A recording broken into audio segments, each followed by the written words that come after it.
But things that are not weak are not strong just because they're not weak.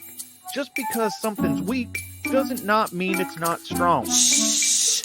Ladies, gentlemen, them, they, and all, it's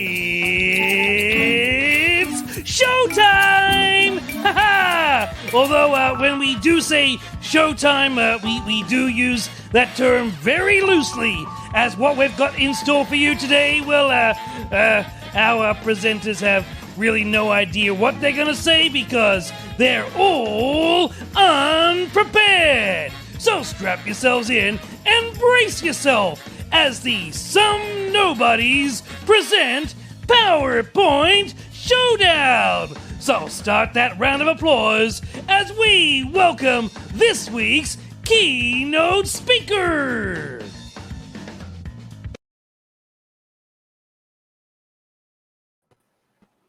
All right. Hello, and thank you for joining us for another special conference. Now, tonight, you're going to be hearing from 4 professionals discussing our topic, what makes me special. Now, with me, as always, is Dylan, and I think everything's fine. Is that true? Yeah. Excellent. And also, we have Melotti. How are you? Super duper. Awesome. And then this week's special guest, we have Dr. Lee. Oh boy, Dr. Lee. Dr. Lee, Dr. Lee, Dr. Lee, Dr. Lee. It's going to be one of these. Oh boy. Okay. Excellent. Now listen, I'll be your keynote speaker. My name is Zach. I have no bit today because I had a hard time with my camera, and I'll be leading this conference. Now, for those of you joining us for the first time, each speaker will be given 10 minutes to present our topic of the week. And after each presentation, there'll be a short Q&A from our panel. And of course, we invite any member of the audience or anybody, literally anyone out, even if they're listening to this, secondhand, just go ahead and ask any questions whatsoever. It doesn't have to be like in particularly for this topic. Just ask questions. We love that. Now, after the 4th presentation, the panelists will vote on which speaker will be awarded the $50,000 scholarship to Some Nobodies University from Some Nobodies University, and also from our Patreon members over at Some Nobodies. But whatever, you got that. And also the Nostalgia Prize of the Week. Oh, there we go. Okay. Oh, cool. Oh, so it's an original Polly Pocket. Oh, this is fancy, guys. It has like all the original little pieces and everything. Wow. Does it come with a pocket, or do I have to provide my own?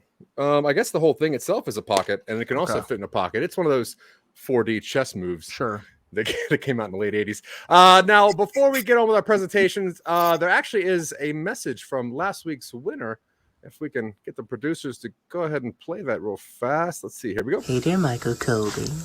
I beat you in the game PowerPoint Showdown. 'Cause you're such a gosh darn loser. I love you too. Life is so good for me now. I just want to kiss you all over and stick my little fingy up your bumhole, if that's okay. I know it sucks to suck, sucker, 'cause I'm the winner.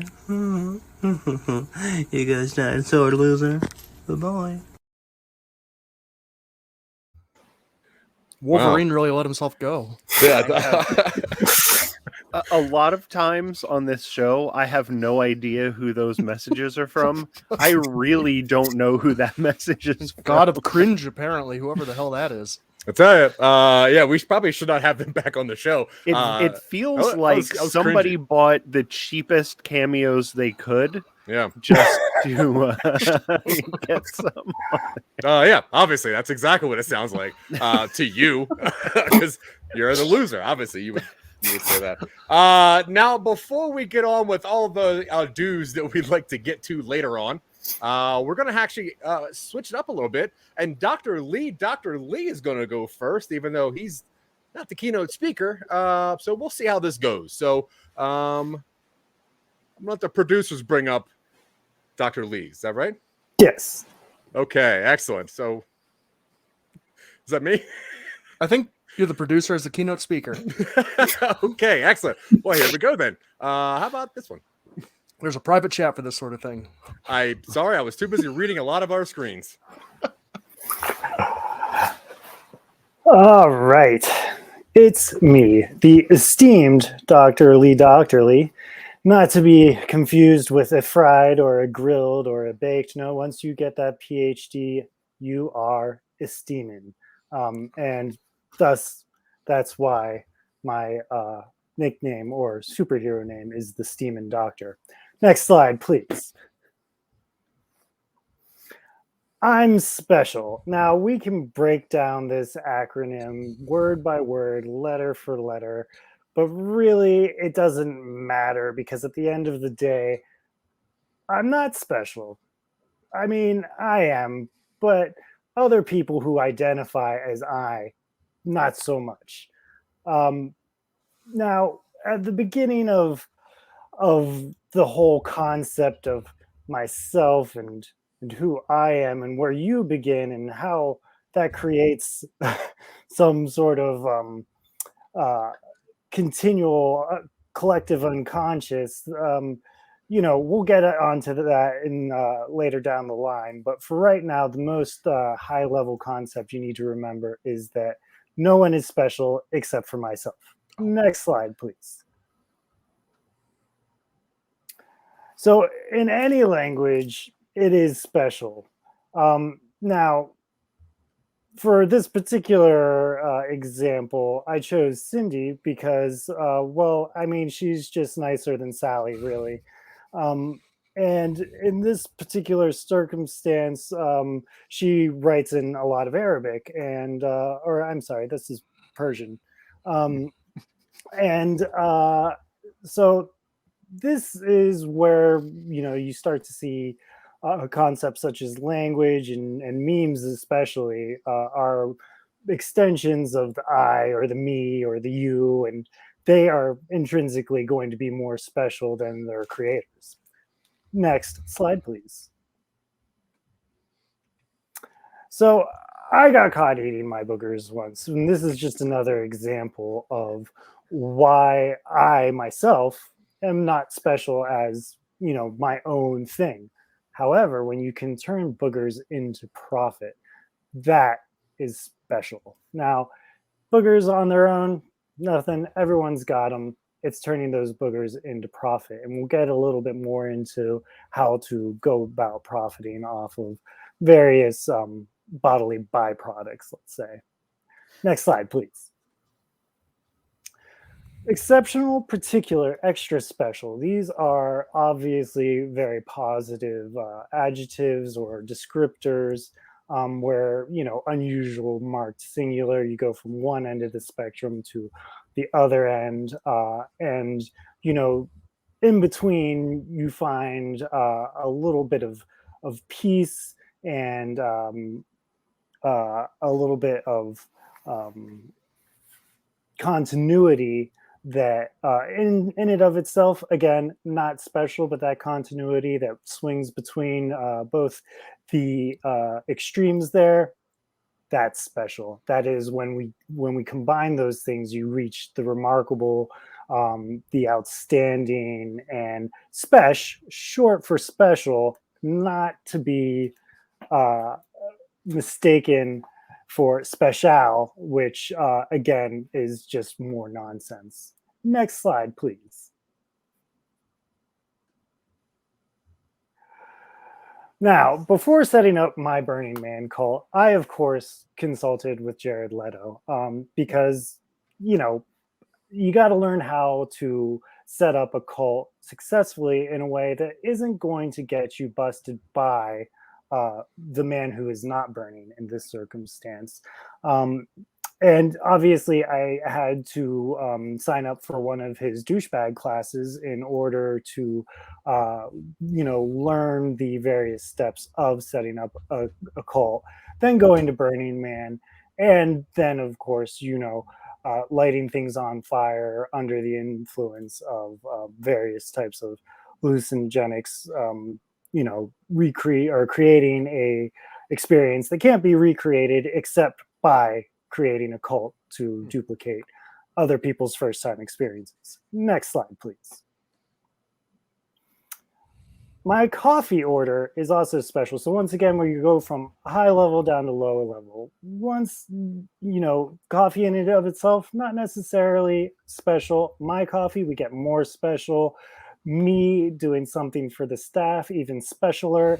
And once you start building that special snowball, it just gets specialer and specialer until spring comes, and then nobody is special once the weather warms up. That's one of the other things, is that specialities are seasonal. Next slide, please. In conclusion, you're not special. I'm not special. Only the things that we create do around for me and, the other lower level things that I create, those are special. Going to coffee shops is special up until a point, insofar as it creates some sort of benefit for myself or somebody else.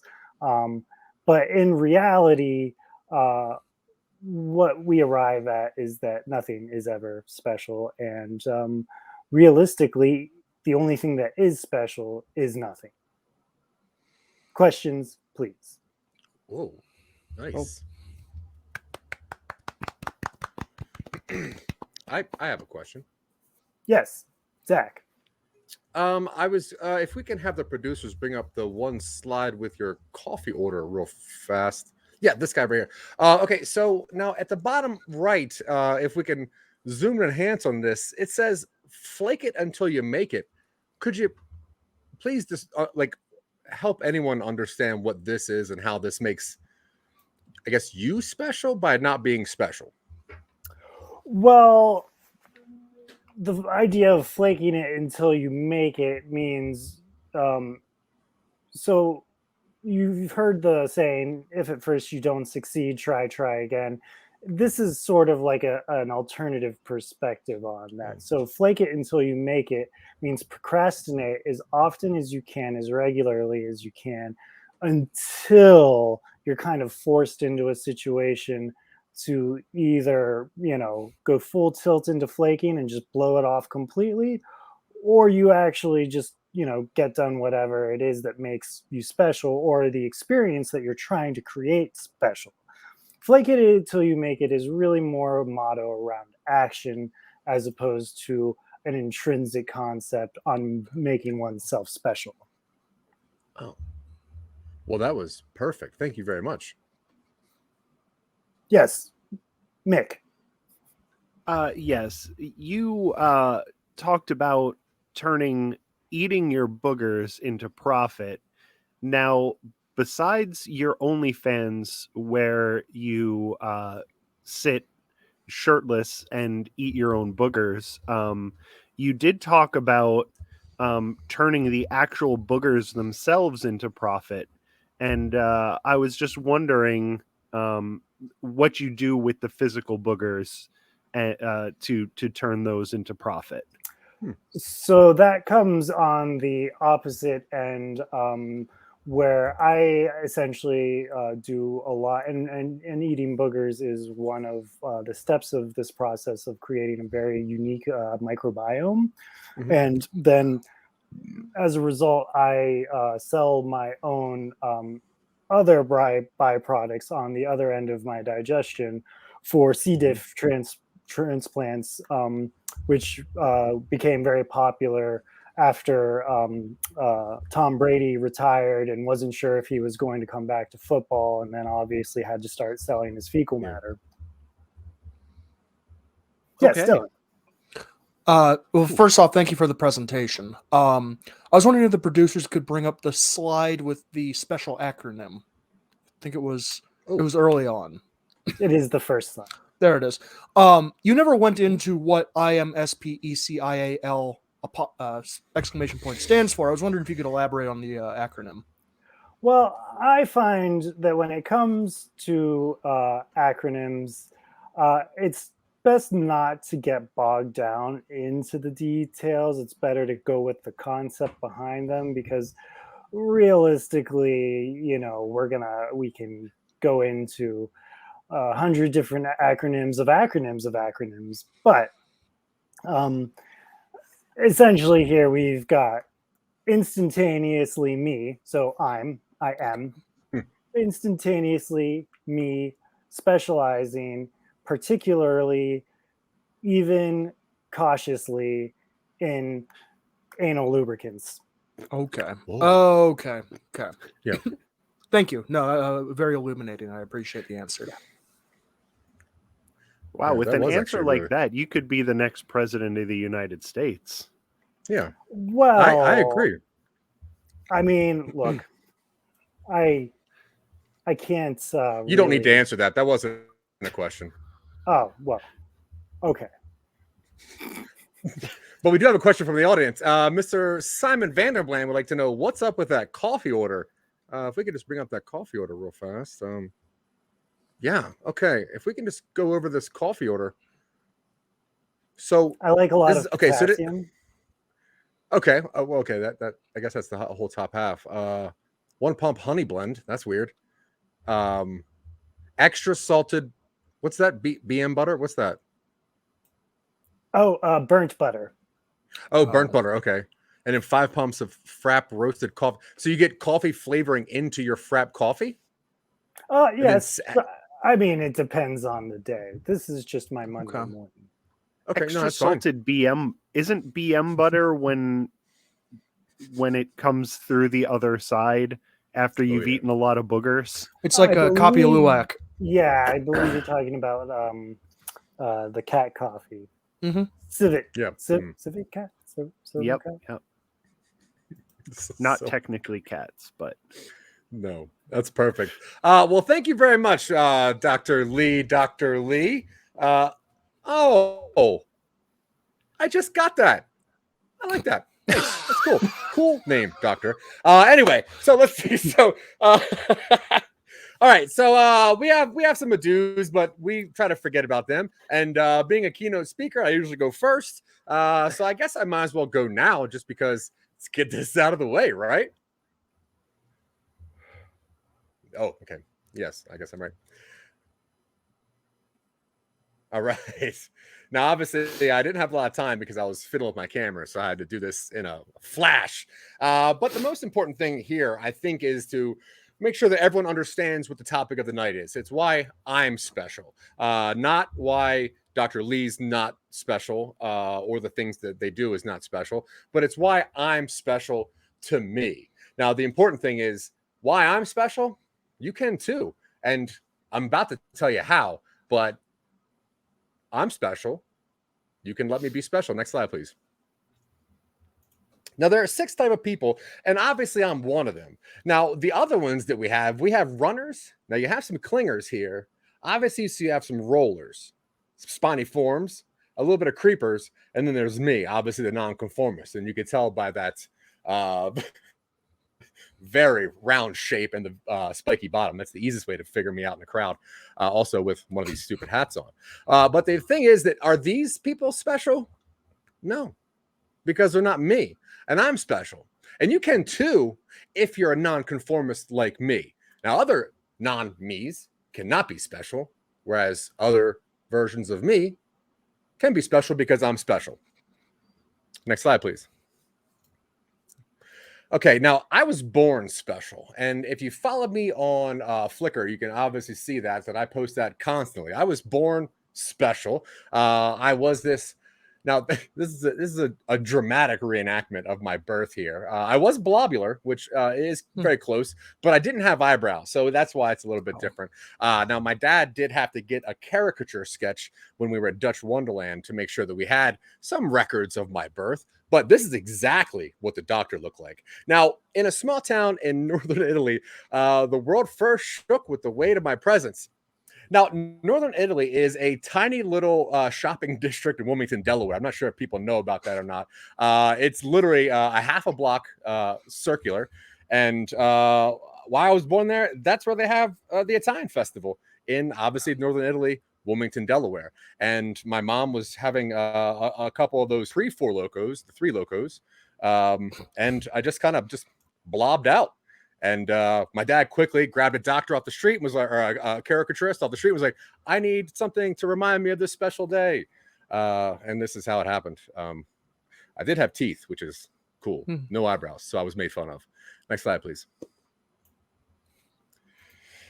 Now, I experienced a surgical mishap in 1995, and if people don't know, in 1995, I was actually a stunt double. I was a stunt double for Robbie Knievel, which is Evil Knievel's son, and he had to do random jumps over very small things depending on how much money you have. The way you order a daredevil is you pay by the length of jump or the height of the jump. For smaller jumps, he would just have people put his helmet on and then make sure that they were doused in Jack Daniels so they smelled like him.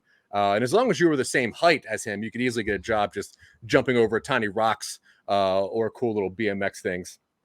Now, one time in 1995, I was jumping over just a tiny little thing of cinder blocks, and once again, soaked in Jack Daniels to make sure that I smelled exactly like Robbie Knievel. And I twisted my ankle, and that. Next slide, please. We'll get back to that. Now, I have the perfect snoot depth to length ratio. Now, a snoot length, and we all know what a snoot is here, so let's not really dive into that too much. But if you want to talk about the length of the snoot versus the depth of the snoot, you'll see that most of the time they kind of go up in a northeastern direction, which I guess is that way to you guys. Now, I took roughly a sample of 900 different snoots, and I had to, no matter if I got permission or not, I had to measure the length, measure the depth, because if there's one thing I learned, you can't manage what you can't measure. And if I'm supposed to manage these snoots and show them all why I'm special, I got to be able to measure them. So I made a quick little flow chart, which was actually very fun. I had a really good time doing this, and it turns out that most snoots are right around the 18 millimeter depth and the 45 millimeter length. That's kind of the average of the snoot. So another reason why I'm special. Next slide, please. Chemotox Man. Now, I hope that you guys have been to like a CVS recently and you've seen my little self-published. Now, you'd have to be close to Colorado because I just kind of put it on the shelves myself. But it's a self-published comic book called Chemotox Man. And I've created a pretty popular superhero. Now, I'm going to explain his origin. Now, Chemotox Man, it's pretty interesting how this happened. What was going on was this guy came back from the war. I haven't really specified which war, so I'm trying to keep that vague for prequel purposes. I'm trying to get sold out.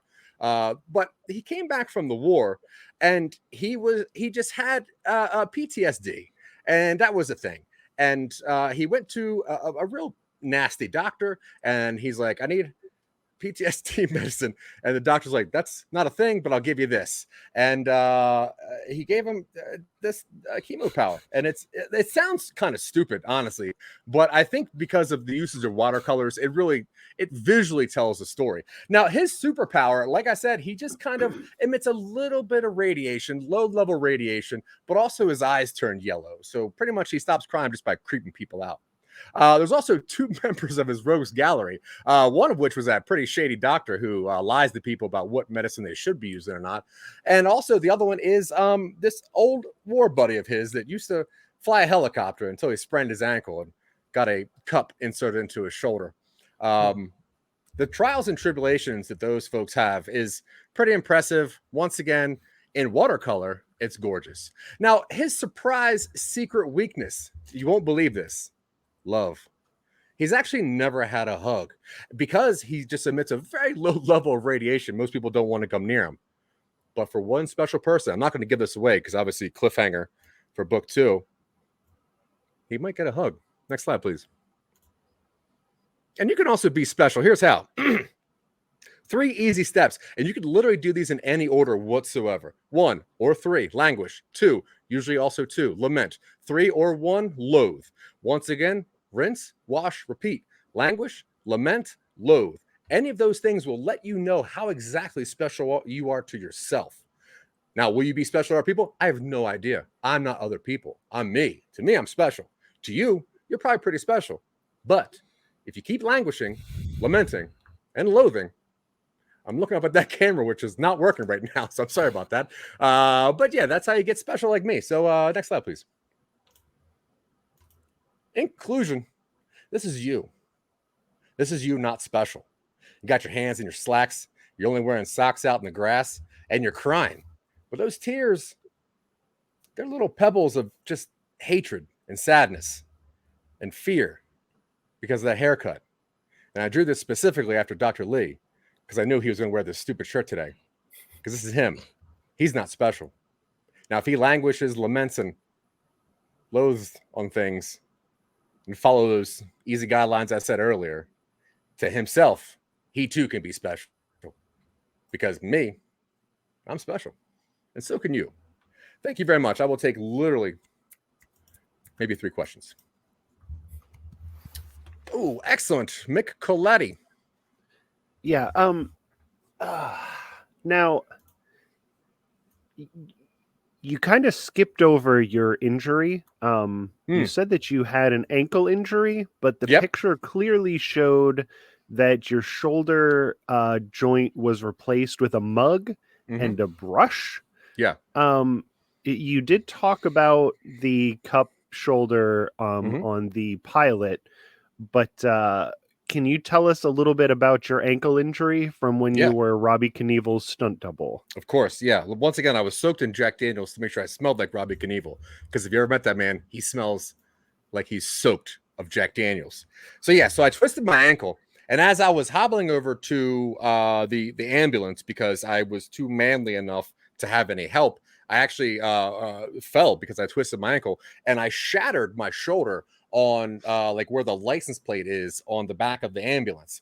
And I didn't have insurance at the time. I thought Robbie Knievel had some kind of safety insurance, but because he said that I took this job on my own, he told me that I had to pay for it on my own. So I went to this shady doctor, which if you remember my comic book, you'll see where some of these references came to. And his doctor's like, you don't need to have that kind of medicine. That's what you don't need.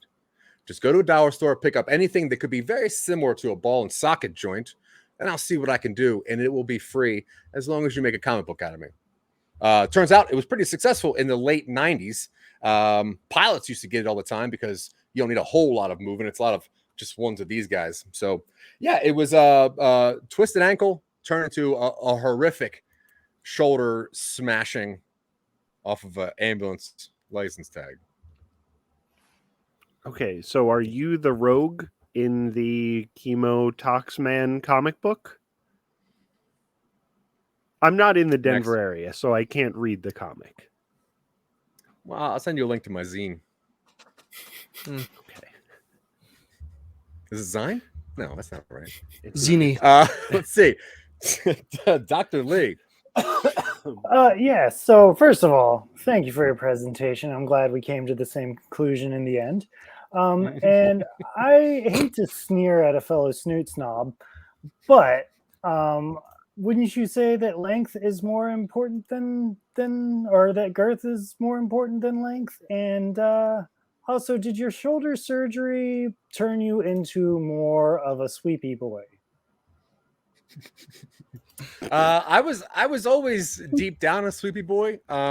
This really let me know what my true purpose was. I'll get to that in the next question. Now, as far as the Snoot goes, I did not have time to measure the girth of Snoots because what I heard was that was an urban legend. They said it was something similar to the motion of the ocean, but something that rhymes with Snoot, obviously. So I decided that it was only the length and the depth that was that important, not the girth. Now, I might be wrong, but I'm not. Because I'm special. Probably. And so can you. Dylan, who's obviously everything's fine. Yes, thank you for the presentation. I was wondering if you could talk, I know it may be a little controversial, but after your surgery and after your well-known association with Knievel, known as K, I was wondering if you could talk about your connection with Special K and your addiction to tranquilizers. So, a lot of people tell you that marijuana is the gateway drug, and I'm here to tell you that's not true. Special K will get you on the highway to everything. Once again, like I said, Robbie Knievel, Mr. K, Special K to his friends, he has his own form of insurance, which is just jabbing you with whatever syringe he can find on his tour bus and letting you know that it most likely will fix anything. So I got a hardcore addiction to Special K after that, which led me down a path of lots of things. And that is one of the reasons that I'm so special right now. Thank you very much for asking. I appreciate that. Oh, excellent. Okay, so with no more questions, let's see who's next. We have Mick Colati is going to be up next. Mr. Colati, hello. Welcome to the panel. and he's going to be doing his presentation. Hi, I'm Mick Melotti, known podcast lurker. Very hard to pin down to get actually on a podcast, but you got me today, and I have a very special presentation. It's about dwarves. It's about gnomes. It's about demons, and it's about fat guys. And we'll get to all of that in the presentation once we get started, which is right now. Next slide, please. Fun things I can do, which are unique. I can do mazes. The mazes that are on the backs of children's placemats. When I go to Denny's, I can do them 100% of the time. 2-3 screw ups, but that's okay. That's why pencils and crayons have erasers. I can also do poetry. I'm also a nurse. And before the podcast today, I ate 2 giant grilled cheese sandwiches to get my mouth nice and gluey for everyone. That's the truth. And honestly, if tomorrow wasn't grocery day, I could have eaten more cheese, but I ate all the cheese we had in the house, and that's also true. So what I'm saying is there's a lot of things that I personally can do, which are unique. Nobody else can eat as much cheese as I did right before I went on a podcast. Nobody else can nurse. I'm the only poet, and nobody else can do those mazes that are on the backs of Denny's placemats. A lot of people think that they are completely unsolvable, and I'm here to tell you that is not true. You probably still can't do them, but if you send your Denny's placemats to me, I'll solve the mazes and I'll send them back to you. Next slide, please. Now, my family is large and has a storied history in the sciences, of course. They're not nearly as good at the sciences as I am. I'm as good at science as I am at talking. We would take mouses. We would take all different aged mouses, young ones, aged, more aged, less aged, and we would put them inside of tubes. We would put different things in the tubes. We would take our Erlenmeyer flasks, and we would dump different things into the tubes containing the mice. 100% of the time, these mice died, and what that proved scientifically was that you can't take the air out of a tube that a mouse is in, replace it with something else, and expect that mouse to live. That's just one of our science experiments. Sometimes they would be happy. Like if we would put the cheese inside of the tubes, they would at least be happy up until the time that they died. Sometimes we would fill the tube up with D20s, and I thought that would leave enough room for air. But the more we jammed into there, I don't know if all of them just died from not being able to breathe.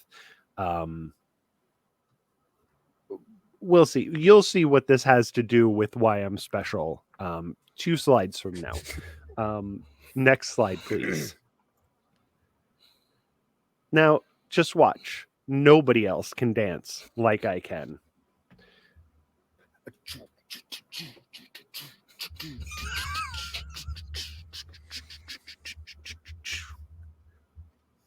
Nobody else can do that.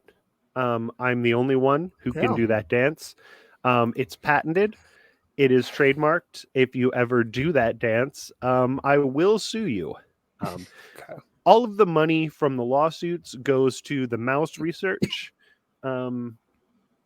So you can do a fun dance and help the sciences. So if you want anybody wants to do that dance right now, I'll allow it. Nobody? No. All right, your lawsuit's in the mail. Next slide, please. Got me. Yeah, I didn't want to deal with that. Now, I am not a rat who took LSD and now thinks I'm a human being. I told you we would get to what makes me special in 2 slides, and here we are. So what happened was, one science experiment from my family was a success. They filled up the cylinder with LSD. The mouse inside of that cylinder was me. Now, they filled it up with so much LSD that not only do I think that I'm a human being, I radiate LSD that makes everyone else think that I'm a human being as well.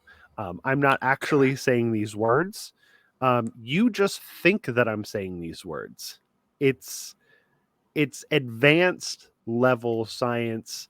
My family is very special for learning how to do this science, and I'm very special because I'm the only one who was a successful science experiment. And every person that's listening to us right now is imagining that I'm saying the same thing. You would think that if I was just a hallucination, that everybody would be thinking that I was saying different things. But in reality, everyone thinks that I'm saying the same thing. Next slide, please. Now, I have an excellent sense of smell, mostly to find cheese. There's not... technically, I have an excellent sense of smell. I only use it for finding the cheese. It's why I'm so good at the mazes on the back of Denny's placemats, because the way I was raised, before they put me in the cylinder, they had me going through mazes, and at the end was cheese. The way that I got into the LSD tube was that I was so good at mazes. They said, "This is the smartest rat I've ever seen. We need to fill him up with LSD, make him a person, technically make him a person, even though in reality I'm still a mouse. But everyone sees me as a human, including myself. So that's just the way it is. So technically, I'm a human trapped in the matrix that everybody else lives in. Next slide, please. I sell feet pics on the internet, and I have fostered a moderate fan base. I'm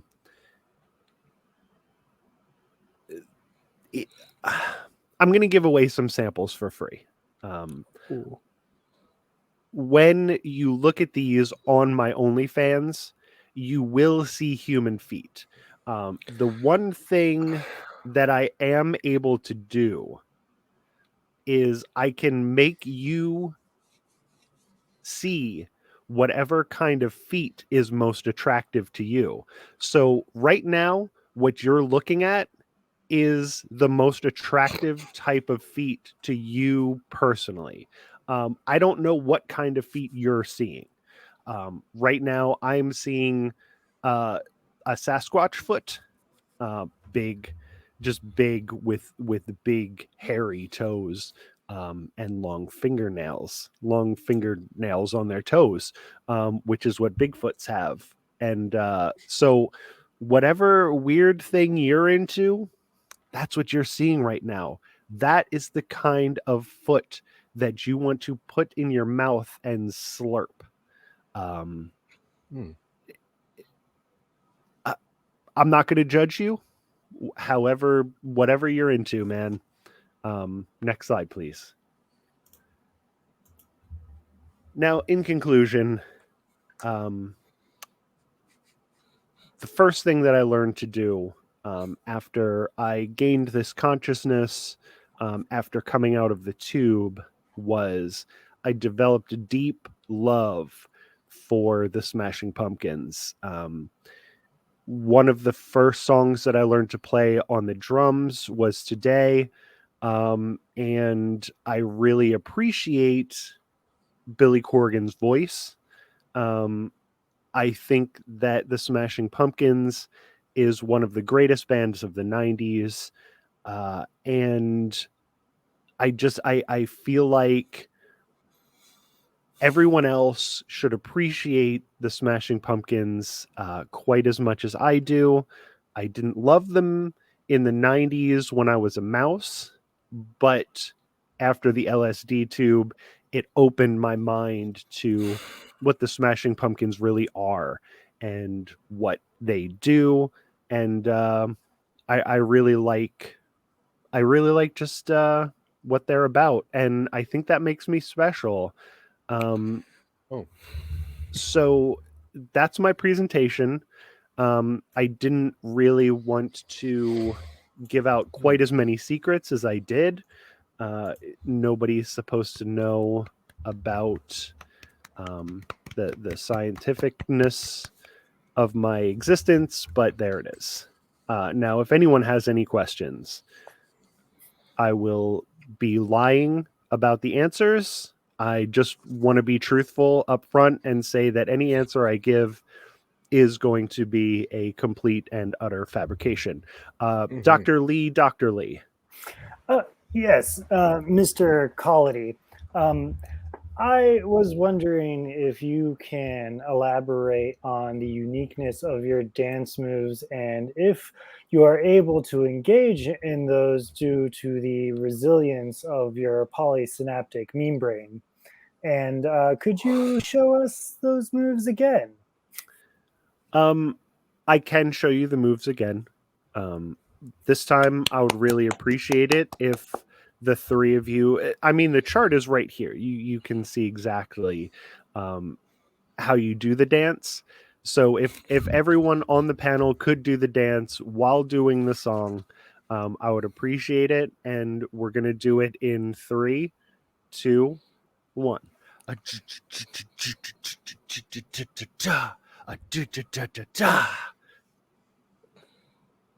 All right, good. Great job. Your lawsuits are in the mail. Gotcha. And thank you for helping to advance the scientific research. If I might, I also wanted to ask one more follow-up. I couldn't help but notice that towards the end of your presentation, you pluralized Bigfoot as Bigfoots instead of big feet. And I was wondering what it was like to experience being the smartest rat, knowing that you are also the dumbest human. That is up to interpretation. Sometimes people think that I'm the smartest of all of the vertebrates, and big feet is wrong because it's not about their feet, it's about more than one big foot. So who's the dumb human now? Next question, please. Yes, Zach. If we could bring up the slide about your, I think, OnlyFans page about the feet. Now, you said you only see what your biggest fantasy is, each person, to which you said, yeah. So you are a mouse who is living in a human matrix who finds the Sasquatch attractive enough to look at their feet. Are you a mouse that loves very large hairy feet, or a mouse that thinks is a human that likes kind of larger hairy feet? My mouse body, you would be amazed at how compatible a mouse body is with Sasquatch erogenous zones. I can get male, female, in between, both, neither. Mhm. I can get a Sasquatch off. Nice. And yeah, sometimes in nature, creatures get it on. When they have no business, it seems like they have no business getting it on with each other. But a mouse and a Sasquatch, oh man, you've never seen anything hotter. So my follow-up question to this, and Mhm. I'm going to say you're 100% accurate. I probably couldn't think of something hotter, but you say that you sell feet pics on the internet, and then Yes. you write on the left-hand side that this is a hind paw. Now, if you're Yes. attracted to Sasquatch, Mhm. why write the paw? Hind paw is just because I am a mouse. Hind paw is just what we call legs. So okay. it's just a colloquial thing. It's just what we call it. You might call it a leg. A horse might call it a haunch. But yeah, it's all the same thing. A Okay, foot that does- is a hind paw to a mouse. Perfect. Are there any questions from the panel? Oh, Dylan. looks like Yes. Dylan. Thank you for the presentation. Yes. Now, there are common threads throughout where you speak about you believe you're a human, but you're a rat in a matrix. Mhm. And you seem upset about that. And I just need to know, like, despite all of your rage, are you still just a rat in a cage? Well, I have left the cage. I do live freely. I was trying my best to avoid that particular pun. I thought that I had done it. It's so rote. It's so hacky, because of my being brought up in a cage as a rat. I was trying to avoid it, but since you brought it up, yes, I live outside of the cage now. I am free to roam. I love to run against the wall and just poop wherever I am. And that's how the exterminators can tell where I am. They follow my trail of urine from my giant balls that drag on the ground, with a UV light that shows my urine trail behind me. Okay. Yeah, I think that's all of our favorite. That's all of our favorite Smashing Pumpkins song. If we can bring up, we do have a question from the audience. If we could bring up the second slide, please. Oh, this guy. Sam Vanderbland likes to know: do you make cheese cream with nursing milk? Oh, Jesus. I have. Nursing. Okay, I get it. Okay. I have made, but it's. Do you remember that episode of The Simpsons where the mob took over the school? It was, in fact, they were milking rats for the children's milk, and so it's not my own milk, but I do have a farm with cages with pregnant rats that we do get the nursing milk from, that we make the rat cheese. And I'm going to say don't knock it until you've tried it, because honestly, it is delicious. You can put that baby on some romaine with some olives and a little bit of raw onion.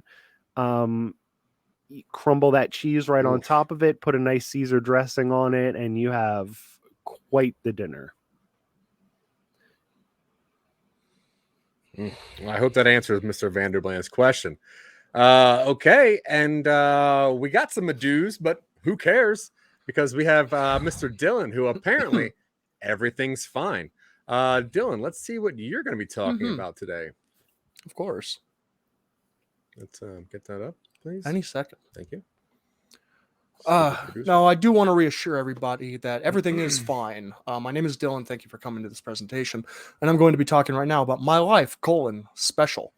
Life is a lot of things. And I think the best way to categorize them is through Polaroids. Nowadays, Polaroids are back in fashion. You can go to any sort of camera shop or Target or any sort of like large box store, buy a real cheap Polaroid camera and go to your friend's party, take a bunch of Polaroids, and then you have that fun little How I Met Your Mother intro that you can make with all your friends.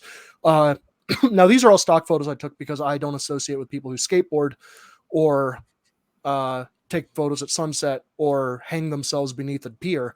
But these are just examples of what you can do with the Polaroid camera and an example of how you can make your life special as my life appears to be. Let's go to the next slide, please.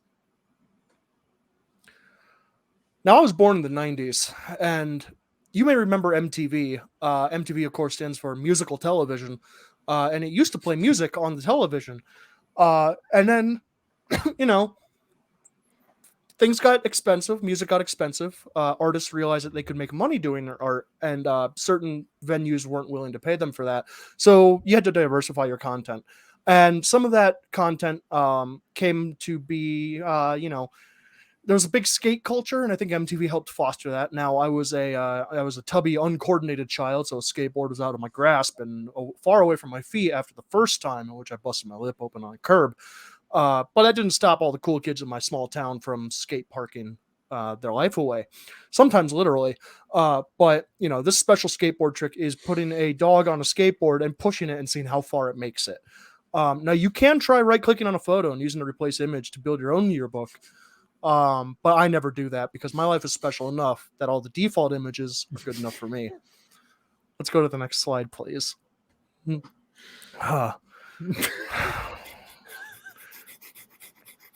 Allow me to prepare myself for this slide. I wanted to show off a little bit to see how special I am.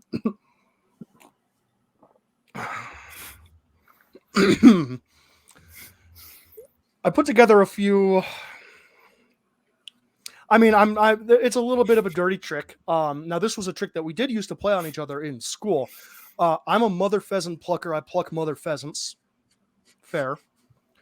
I'm the most pleasant mother pheasant plucker to ever pluck a mother pheasant. Again, tongue twisters. And of course, the idea is to trip someone up into saying obscenities. I'm not a pheasant plucker. I'm the pheasant plucker's wife. I've been plucking mother pheasants my whole pheasant plucking life. I had to slow down a little bit on that one because it's a little longer, but I think I still got through one minor stumble, which was easier than a stumble I took when I tried to learn how to skateboard, and again, busted my lip open on the curb. And now for the last one. I'm not the pheasant plucker, I'm the pheasant plucker's mate. I'm only plucking pheasants because the pheasant plucker's late. Just an example of what you can do if you're special, like I am. Pheasant fucker. Let's go to the next slide, please. I did it for a reason. I wasn't sure if I could get through the entire thing, so I wanted to give the audience something they could go home about. And of course, just like tongue twisters, sometimes you got a tongue curler, like Canadian curling, where you have special brooms on ice and you make the ice slick, and then you push the big stones, and the stones go to a goal zone, which are like rings, and depending on how close, it's like growing up in Ohio, at graduation parties, band events, football games, homecoming dances, prom dances, Sadie Hawkins dances, concerts, band concerts, choral concerts, show choir shows, county fairs, you'd be playing cornhole, which is just the American form of curling. And I don't know that I need to say a whole lot more about that. So let's go to the next slide, please. So this is a chart of how special you can be at karaoke, and I'm going to get a little more specific in that, but I want to start with the headline that you can be 95.26% special at karaoke. Now, of course, as the number of drinks consumed increases, the amount of awesome that karaoke is increases over time, and the amount of awesome that Dan is decreases over time, because Dan was the one who tried to get me on the skateboard, and then I tripped and I busted my lip open on the curb.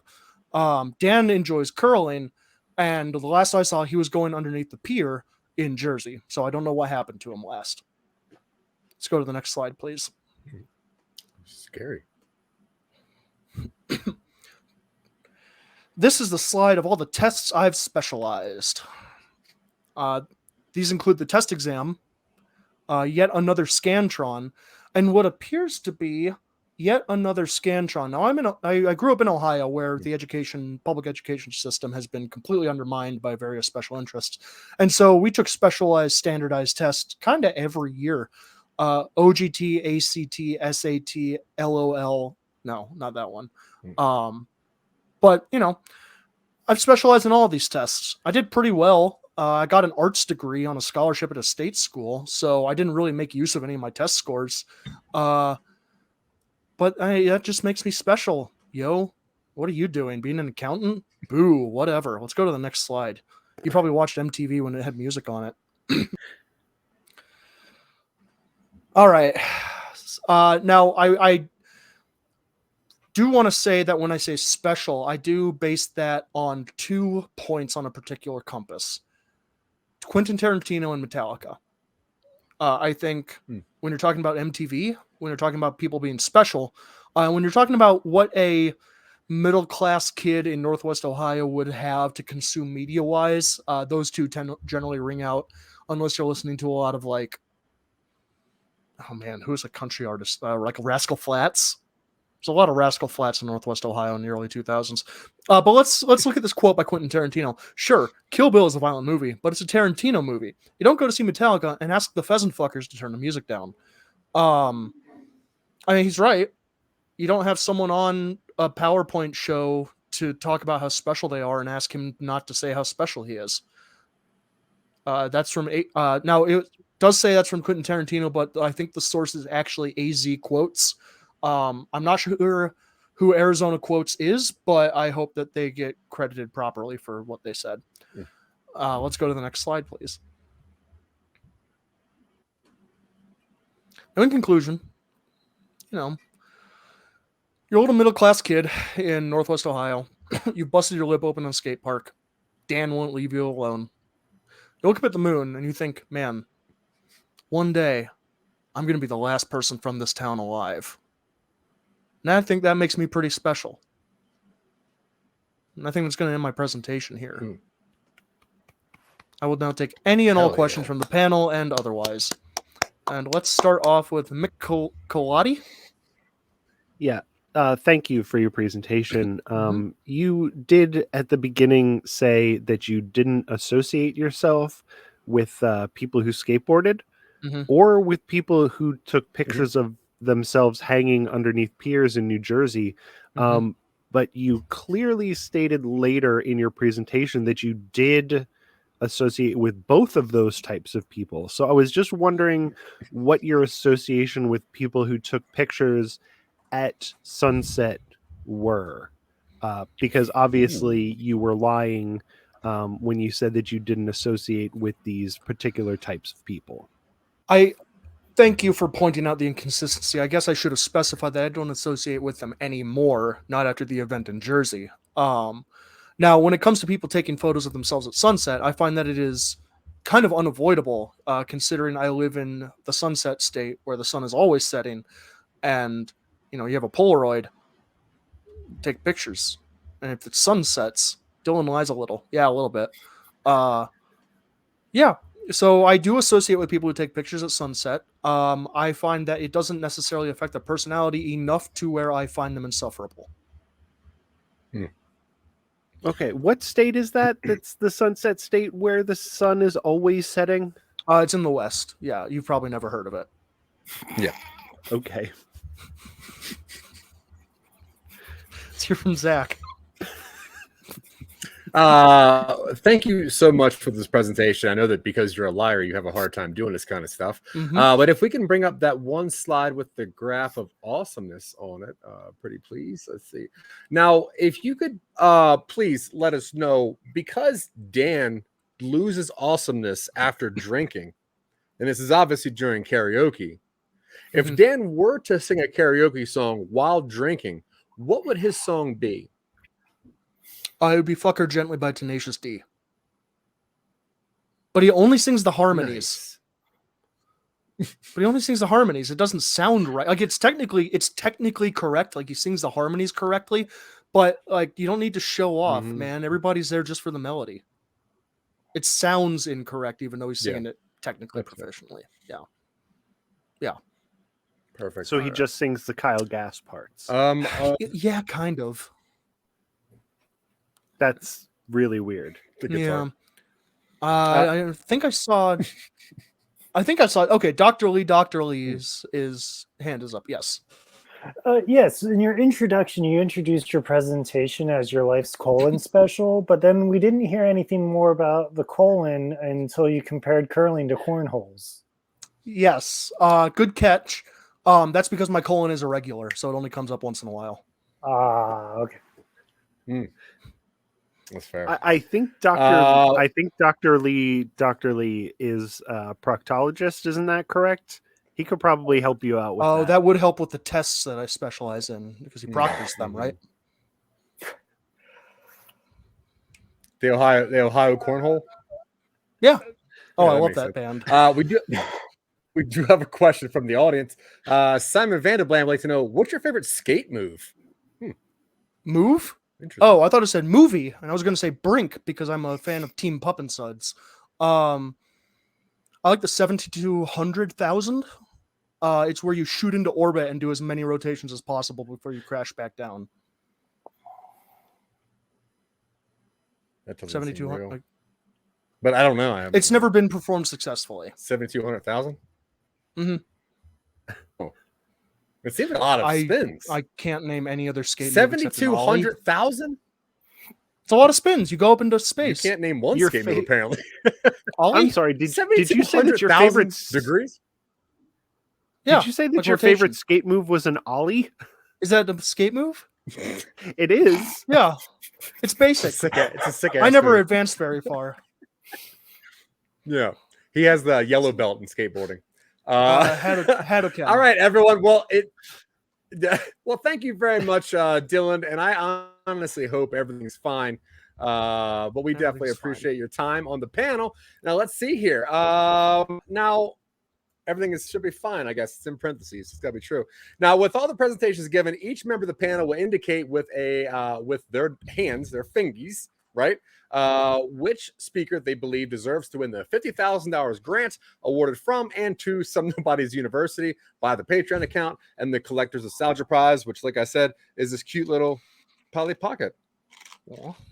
We are Patreon members. Okay, now I'm going to count to 4, and I would like all the people to show me with a number on their fingers. I guess on their hands, really, finger number. Dylan already did it. What? 3, 2, 1, 4.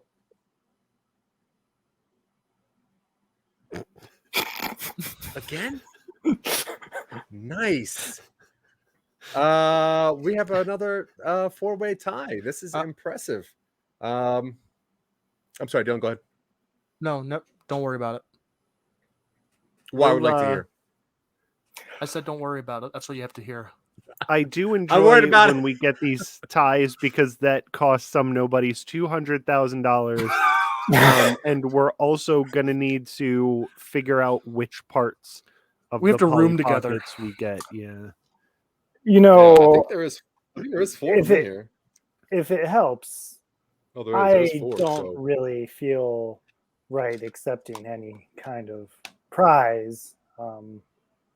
The truth is, guys, that I am not a real doctor. Lee's actually my middle name. My first name is just Durr. I've just been lying about my profession. I'm not even wearing pants. Well, you dressed like one. Well, folks, I hope. And you also stuck your fingers up my ass. Practicing the Ohio cornhole. You definitely did it. You did ask for a lot of updates on my colon for some reason, which is weird. But I guess that's what friends are for, honestly. Listen, folks, I hope you learned something about what makes me special. If you want to know what makes you special, please just go ahead and rewatch this and put those put everything you learned to effect. Now, listen, because most likely, yeah, you're probably okay. Now, because he seems rather occupied, I'm going to give Dylan Terry the chance to tell everyone the slogan for today. Go PowerPoint yourself. I think we've already used that one. All right. Now For the listen, future. I've been your keynote speaker. My name is Zach. You can see me everywhere. You see Some Nobodies, Facebook, LinkedIn, YouTube, a lot of stickers that are outside of King Super's house by myself because I'm moving and I don't care if they see him now. So whatever. But anyway, now being a keynote speaker, my payment is to ask somebody to I actually did that backwards. I'm sorry. To give us how about next week's presentation. So Michael Colby, Mick Melotti, what is next week's presentation, please? The brainwave patterns of cephalopods and how they affect the ocean currents. It's a little specific, but okay. So long. It's gonna make a weird thumbnail. Anyway, Dr. Lee, thank you very much for spending your time with us. Could you do you want people to find you anywhere? Well, you can't really find me anywhere except for my mom's place because I still haven't saved enough to move out. Since I meant more like online, not really in person. Yeah. I mean, you can find me lurking in the comments section of various Some Nobodies podcasts. Take it. I don't really create any of my own content because honestly, I can't be bothered. It's much easier to lurk in the comments sections. And I envy you. Yeah. Well, I appreciate it. We appreciate all of your time. The chats were nowhere near as exciting without you. So I guess I'm sorry that you were here, technically. When it comes down to it. I had such a good idea for the other presentation, just so okay, we'll do another presentation on what makes Nick Melotti special. But you can find a link to his FLICKR account in the show notes below. Trust me, there's some weird stuff on there. Photo bucket. Yeah, this photo bucket. Mick Melotti, what do you want people to know? I want you to know that you should listen to Jack Billings Presents Haunted Apartment Complex on the Podmoth Network. And you can follow me on Instagram at Jack Billings Presents, where we do little audio clips of each of the episodes so that you can have sort of a little sample of what the podcast is like. It's a weird scripted comedy podcast that most of Some Nobodies has been on. All of Some Nobodies has been on. And most also B. Highland from award-winning podcast No Time to Binge. Yeah, that's true. Dylan Terry, who everything is fine. Everything's fine. Go listen to me where you listen to Zach. We're working on our next create your own pod venture. It's gonna be a big one. It's bigger than I thought it was gonna. It's gonna be bigger than the first one, that's for sure. It's gonna be a good time. It'll be out this year at some point. That's all I got.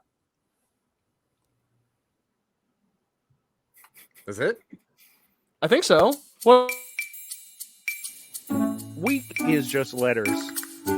When you're looking at it, you can see the word W-E-A-K. You put an exclamation point behind it, and it looks very scary. Thank you for watching PowerPoint Showdown. Today's winner will receive a $50,000 grant courtesy of Some Nobodies Patreon. Congratulations on your win! Join us next week for another showdown.